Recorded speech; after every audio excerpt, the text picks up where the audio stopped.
Kia ora. I'm Dale Bradley and I'm at the Whitford village end of the public Wade's Walkway, named after two of the early settlers of this area, Isaac and Eve Wade. If you're a local, you'll know that just up from here is Wade's Road, another landmark in honour of these pioneers. And it's on this land along the banks of the Turanga River that Isaac and Eve Wade began their Whitford heritage. In this video, I'll tell you how the Wades ended up on this prime land. There's some really interesting twists to this story. Along the way, we'll dig into some of the industries that developed in Turanga as this area was originally known. And we'll meet some of the Wade descendants. The descendants still farm the Wade block today. Isaac and Eve lived in terrible poverty in Somerset, England. Somehow, they got the attention of Samson Kempthorne, the architect who was immigrating to New Zealand. He paid their passage on the sailing ship the St. George on condition that they labour for him on land that he had already purchased in Auckland. However, Kempthorne didn't pay the cost of travelling to the port. Wade family members remember in horror the story handed down through generations of how their ancestors travelled 100 miles from Somerset to Portsmouth, literally in cattle class. I believe that they didn't have a lot of money and times were very tough and they couldn't afford to ride in the carriage, so they rode in the animal carriages amongst the veldt and everything to get there.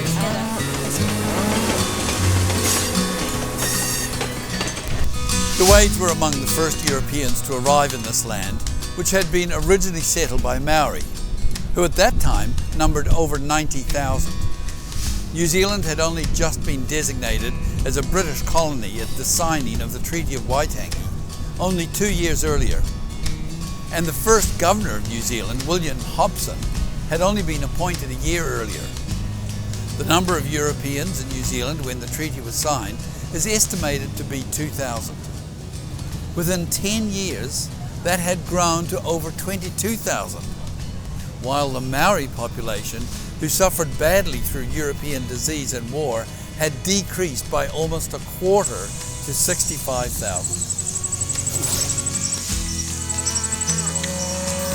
They came in 1842 and the old St. George came out as what they call steerage. So they came out with a whole lot of Packhurst naughty boys from Packhurst prison.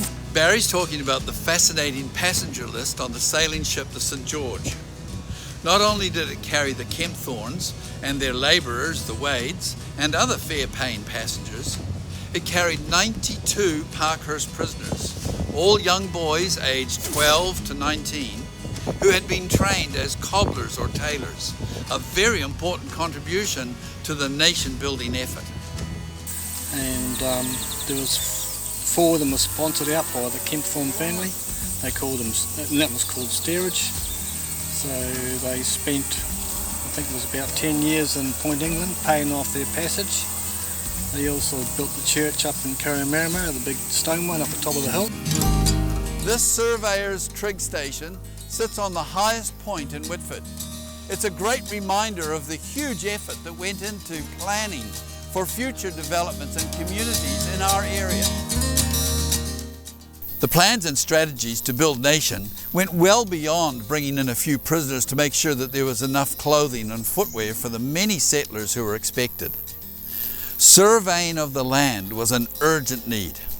Indeed, the main focus was on acquiring land, and often, ignoring any obligations under the new treaty, establishing a land-based economy. The fledgling government quickly set about organising the European system of land ownership.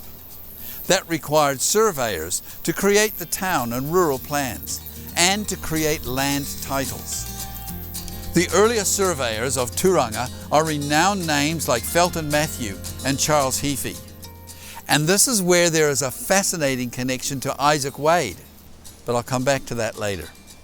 So, there's been a lot of controversy, a very large amount of controversy about the Fairburn Purchase. That's Dr. Peter Lynham. As a historian, he spent a lifetime studying this stuff. He's talking about the very early missionary, William Fairbairn. Actually, Fairbairn was a carpenter working with the Church Missionary Society right here in Maraetai.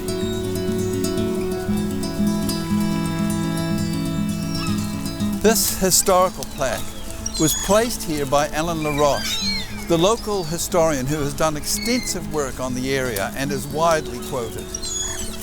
In 1836, while based here, Fairbairn began negotiating with the local Māori for what was to become the most audacious land acquisition in New Zealand history. He has a long conversation with Māori, and my view is that Fairbairn creates a large purchase of land across Manukau, which is designed to protect the land on behalf of Māori from the depredations of others who more ruthlessly will come in and take it from them. Not everyone agrees with Lynham that William Fairbairn's motives were purely altruistic. For under £1,000, he purchased from 3 Maori chiefs an enormous section of the areas we now know as the Manukau and Franklin districts.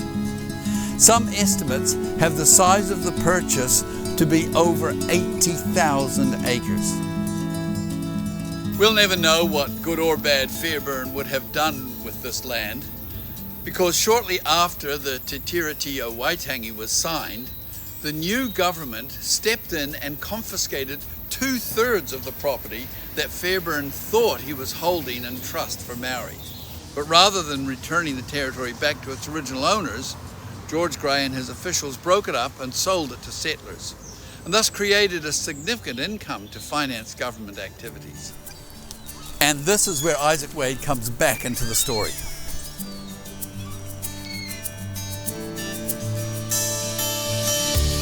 Land speculation was now open season. The government sold large parcels of land to wealthy settlers and to wealthy speculators back in England, many of whom bought and sold property without ever even visiting the colony. And Isaac first sighted this wonderful location while working as a chain man with a survey gang. They were creating the plans for the rural area we now know as Whitford. Felton Matthew is the main surveyor. Parts of Whitford was surveyed into blocks of land. Closer to the city, there were acre allotments, but further out, they were nearer 100 acres. And they were surveyed into these blocks, and then they were put up for sale in 1842 and through the Government Gazette, and you can still see the list of all the land that was for sale at that time. About £1 an acre. Isaac Wade acted as a chain man for the original surveyor of the area. And like every other intelligent farmer, he chose the best land for his farm. And the descendants still farm the Wade block.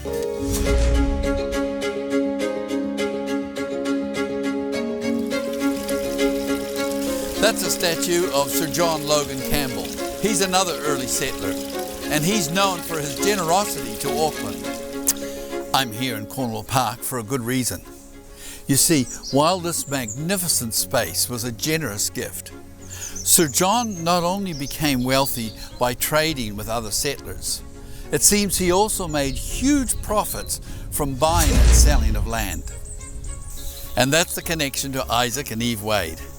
You guessed it, they purchased their land in Turanga from Sir John Logan Campbell. And Barry has the original sale and purchase agreement in safekeeping. It clearly shows an X to mark Isaac's signature, presumably because he was illiterate. Isaac was attracted to this property for the same reason as the first settlers to Whitford, the Trice brothers who established Poplar Farm. It was close to what was then the superhighway to Auckland, the Waitemata. From his time working with the survey gang, Isaac would have also known that local Māori made regular trips from their marae at Umapuia Beach past Beachlands and across his land towards Howick and to several other past sites established in the area. He and Eve quickly developed a strong relationship with these locals. They cleared all the land because it was all scrub and tea tree and stuff, and the Maoris helped clear the land as well, so they really looked after it. And that used to be one of the main transit lines for the Maori coming through and going across the creek and going through to, I don't know whether they're going to the Beachlands or where they were going.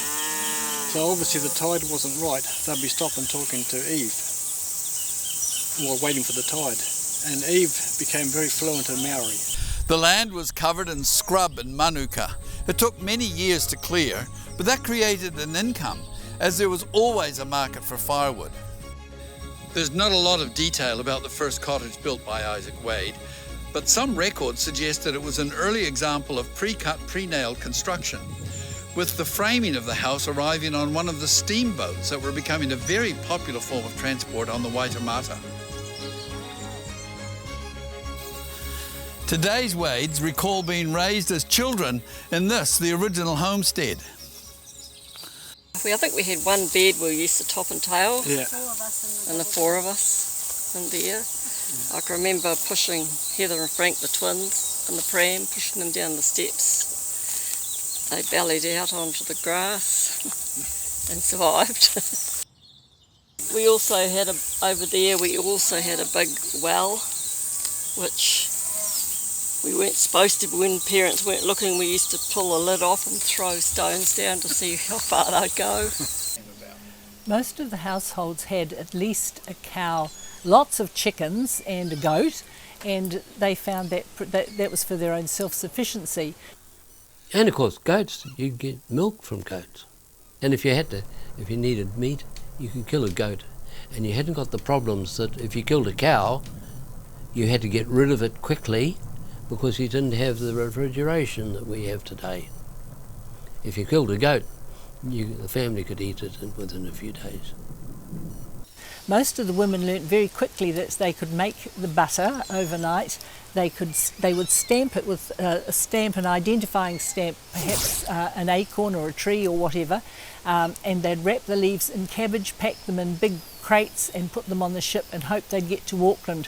The butter was much softer than the butter that we have these days, and also the milk wasn't pasteurised or homogenised. It was just straight from the cow in big cans, and there was no refrigeration and no chilling, so they had to be very efficient and very fast at getting the products to market.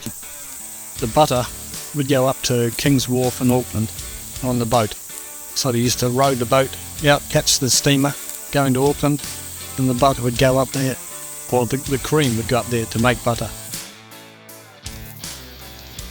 With a rapidly growing population, the demand for dairy products was growing in New Zealand, and cheese exports were also growing until 1882, when refrigerated shipping made it possible to export New Zealand butter.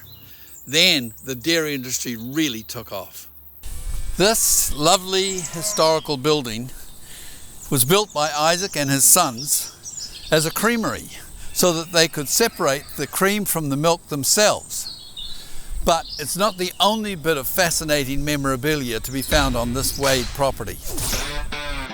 This tractor was the first tractor the Wade family purchased. It's a 1954 Fordson Major, petrol driven. So this is the youngest relic that we have, and if we come over to here, we'll come to the oldest relic we still have living. This is a 1909 Rover. Now, what's special about this is the engine from this car used to drive the milking machine.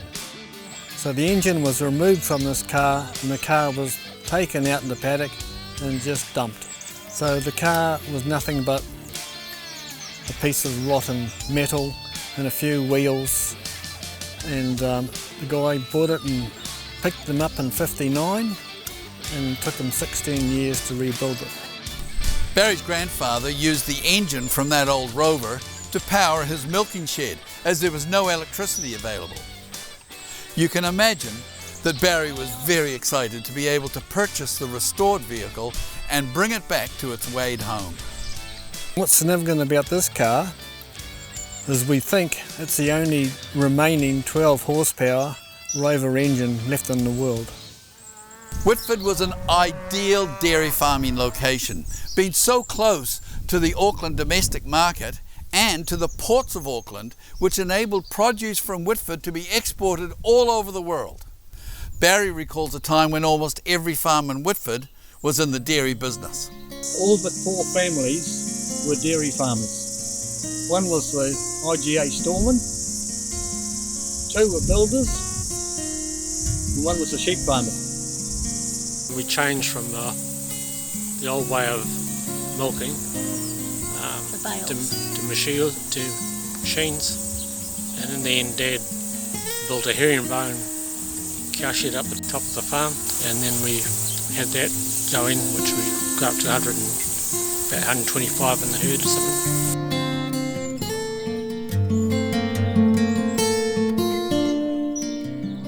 After many prosperous decades, the dairy industry in Whitford began to become uneconomical as land values rose and the economics of the industry demanded much larger herds. From the middle of the 20th century, the farms were progressively subdivided into smaller lifestyle blocks. It's reported that this old Somerville land on the Clifton Road corner was the last dairy farm to operate commercially in the Whitford area. And this abandoned milking shed is one of the few remaining examples of the important infrastructure that provided so much wealth to our past community and to Whitford's golden dairy years. It's fitting that here, right on the border of Whitford, we can find the last remaining commercial dairy activity. Donald's Farm is owned by New Zealand young farmers, and it's an educational centre to inspire younger generations to get involved in the dairy industry. They've got a particular emphasis on attracting city kids to the rural sector.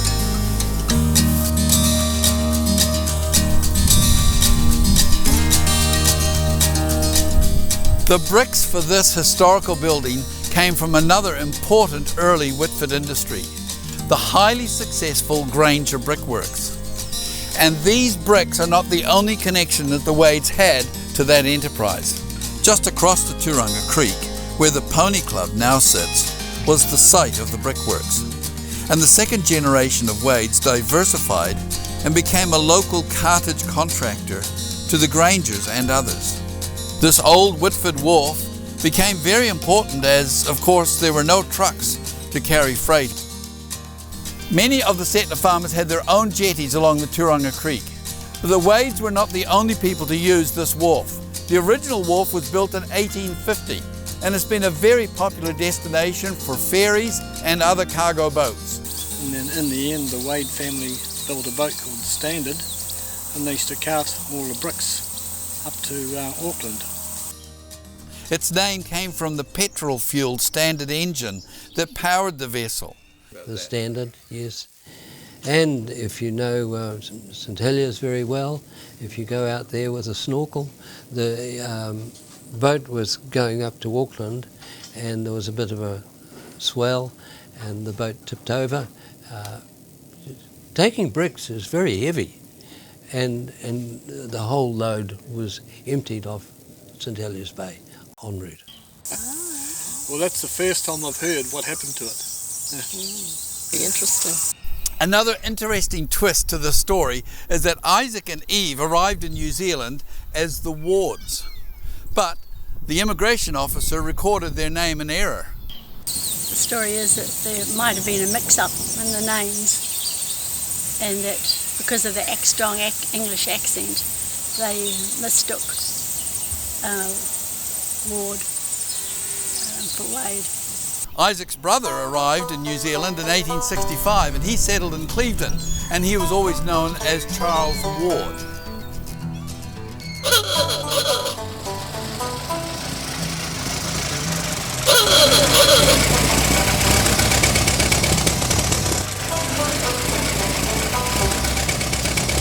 The main road of the tiny village ran down to this wharf, and a simple wooden bridge was built across the Turanga Creek and a rough road was pushed through to Maraetai.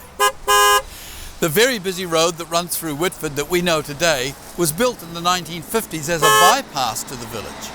This old photograph shows the bypass being constructed. Of course, the oldest building and most popular at the end of Wharf Road has always been this building.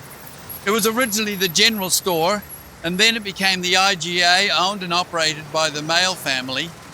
And then for a while it was a saddlery, and today it's a very popular country pub. And of course, across the road is the site of the original Whitford Butter Factory.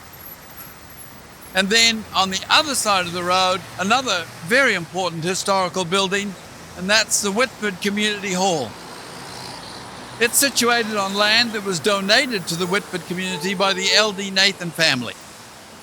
The Wades and other residents have many fond memories of time spent in this building. It was really big for bowls, gymnastics, social events. We used to have, like when Radio Harrity came alive, the guys that come out and there'd be a fundraising concert or something in the hall. Selwyn Toogood was in the bag, he was there. Along with the stables, this art gallery is one of the oldest buildings on what is still known as Wharf Road. It was a petrol station and a mechanical workshop.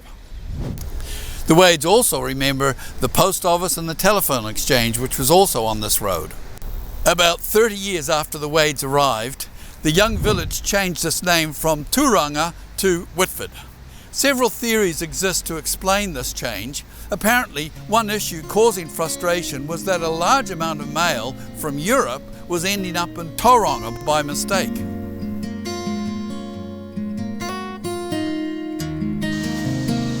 Some suggest that the village took its name from the flax mill owner and part-time postman Richard Whitford, who was buried here in the Waikapua Cemetery. That kind of fits with the lost mail theory, doesn't it?